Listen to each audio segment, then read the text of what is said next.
का शुभारंभ किया। राजन, द्वापर युग था, जमुना किनारे एक गांव, एक नगर है मथुरा, उसके राजा थे उग्रसेन। उग्रसेन का एक बेटा हुआ, उसका नाम था कंस। कंस बड़ा अत्याचारी हुआ। 16 साल का हुआ कंस तो उसने सेनापति का पद छीन लिया पापा जी से अपने, सेनापति मुझे बनाओ। और सेनापति का पद दिया नहीं गया था, वो ले लिया। कुछ कुछ कंस टाइप के बच्चे होते हैं ना, उनको वो छीन लेते हैं पापा से। दुकान मुझको दे, मुझको दे, पापा दे तो दे, कोई भी चीज बाप दे बेटे को तो दे। अब बेटा छीन ले, वो कंस जैसा बेटा है, वो चाहे जो हो कंस है वो साक्षात। अरे पापा दे तो दे, जो दुकान दे, जो मकान दे, जो प्लाट दे वो ले लो, लेकिन ये हमको दे बड़ो, हमको दे। तो जानना कि वो कंस का सगा भांजा है, सगा भतीजा है। और कंस क्या होता है जी, जो पापा छीन ले वो कंस होता है। मुकुट छीन ले, गद्दी छीन ले, सेनापति पद छीन ले, और बुढ़ऊ को उठा डाल दे जेल में, पापा जी को, वही तो कंस। और कंस माने क्या होता है जी, यही तो कंस के लक्षण है। बाप से जो छीन के कब्जा कर ले वो कंस ही होता है। अब जो हो वो कंस है, आप हो तो आप कंस हो, हम है तो हम कंस हैं। कंस ने सेनापति का पद ले लिया पहले, और सेनापति बनते ही कंस ने पहला काम किया, बिहार का राजा था उस समय जरासंध, उस पर अटैक कर दिया। और जाके जरासंध पे जो अटैक किया कंस ने, तो जरासंध के दांत खट्टे कर दिए। जरासंध को लगा कि मैंने कृष्ण को परास्त कर रखा है, मेरे आगे से कृष्ण को भी भागना पड़ता है, मैं इतना बलिष्ठ हूं, लेकिन ये आदि छोरा भी 16 साल का है, मेरे दांत खट्टे कर रहा है। तो 16 साल का जब ये है, इतना प्रबल है, तो जब ये जवान होगा तो कितना भयंकर होगा, इसका भविष्य बड़ा ब्राइट है, फ्यूचर इसका बड़ा उज्जवल है। तो मैं ऐसा करूं, इससे मैं नाता बनाता हूं, इसका फ्यूचर बड़ा ब्राइट है। बच्चा है तो ये आलम है, जवान होगा तो क्या होगा। और बस जरासंध ने कहा, बेटा मैं तुम्हारी वीरता से बहुत खुश हूं, युद्ध विराम, मैं क्विट कर रहा हूं, हार मान ले रहा हूं, और मैं तुम्हें कुछ इनाम देना चाहता हूं, मेरी ओर से इनाम लो और जाओ, मैं हार गया, तुम जीत गए। इनाम में क्या दिया मालूम, जरासंध की 2 बेटियां थी, उनका नाम था अस्ति एंड प्राप्ति। इनाम के तौर पर जरासंध ने अपनी दोनों बेटियां कंस को ब्याह दी। तुम मेरा दामाद हो, आज से मैं तुम्हारा ससुर हूं, आज से हम दोनों एक हो गए, ससुर दामाद। कंस तब ढेर सा इनाम लेके और दोनों बीवियां लेके पहुंचा मथुरा, और उग्रसेन से कहा, पिताजी अब जल्दी से एक काम करो। कहा क्या, गद्दी छोड़ो, अब मुझको गद्दी बैठना है। कहा बेटा ये नियम नहीं है, जब हमारी उम्र होगी तो देंगे। कहा उम्र तुम्हारी होए चाहे न होए, गद्दी खाली करो, हमको राजा बनना है। कहा बेटा देंगे तो, जब देंगे तो लेना। कहा चुप बुढ़े। सैनिकों से कहा मारो इस बुढ़े को, पटक दो इसको उठा करके, बांधो। और बंधवा के अपने बाप को और मुकुट छीन लिया और लगा लिया अपने माथे पर। और सेनापति तो था ही, सैनिकों से कहा इस बुढ़े को ले जाओ कारागार में, डाल दो उसको। और कहा जाओ पिताजी, बैठ के कारागार में माला करो, अपनी मौत का इंतजार करो, जब मौत आवे तो मरना वहीं पर। खाना पानी भेजता रहूंगा तुमको मैं जेल में। अब पिता को जेल में ठूस दिया और मथुरेश बन गया कंस, मथुरा का अधिपति। अब क्या हुआ मालूम, अब जब कंस जरासंध ससुर दामाद हो गए और उसका राज्याभिषेक भी हो गया कंस का जबरदस्ती, तब और जो राजा थे दुष्ट राजा, वो जैसे को तैसा मिले होता है ना, वो जितने दुष्ट चंडाल राजा उस समय के थे, वो शिशुपाल, पौंड्रक, दंतवक्त्र, ये सब चंडाल जितने थे वो सब कंस से दोस्ती करना शुरू किए।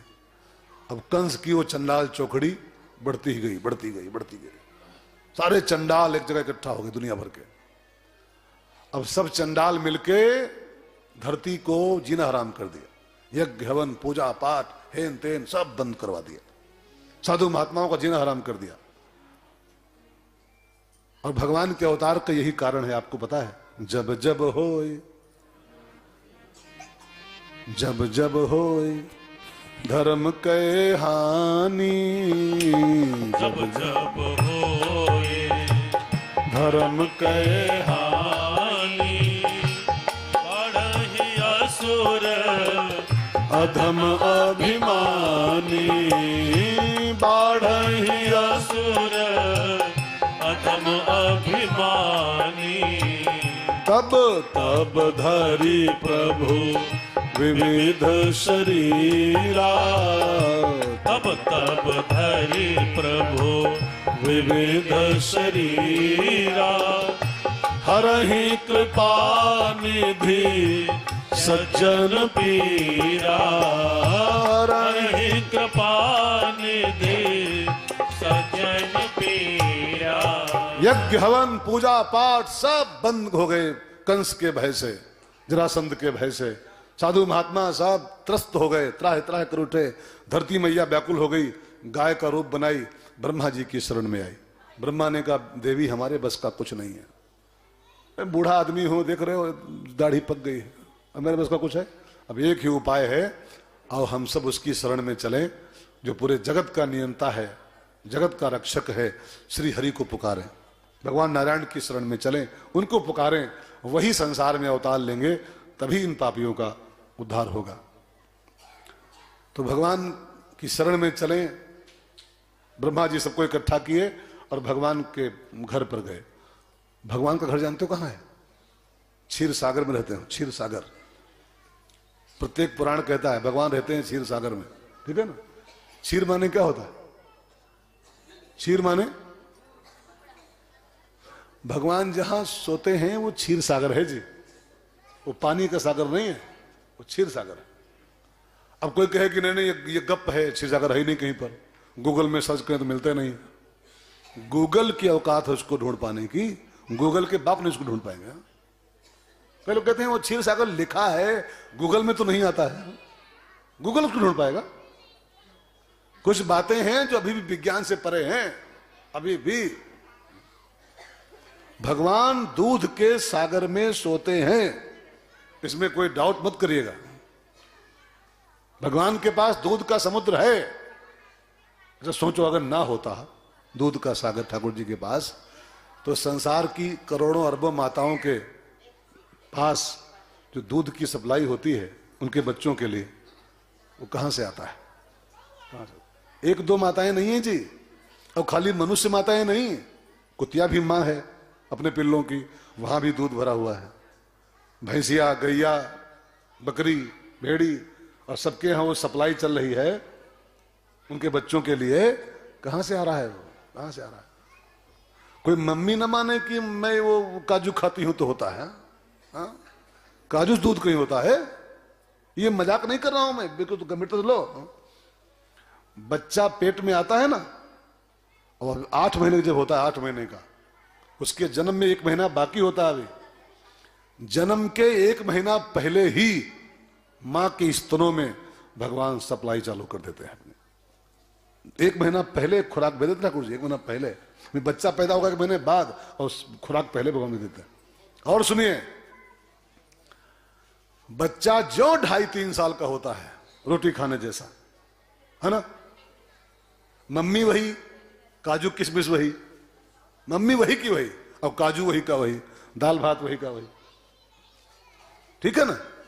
लेकिन बच्चा जो रोटी खाने योग्य होता है, भगवान सप्लाई बंद कर देते हैं। क्यों?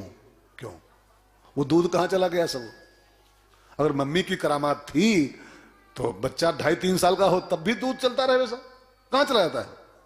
इसका मतलब है कि मम्मी की व्यवस्था नहीं है।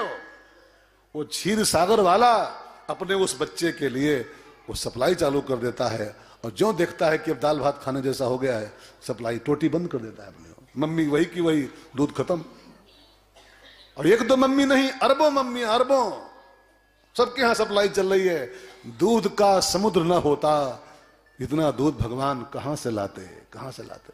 क्षीर सागर में रहते हैं, प्रश्न मत करो, उनके पास दूध का समुद्र है, तभी तो सप्लाई कर पाते हैं इतना, हा?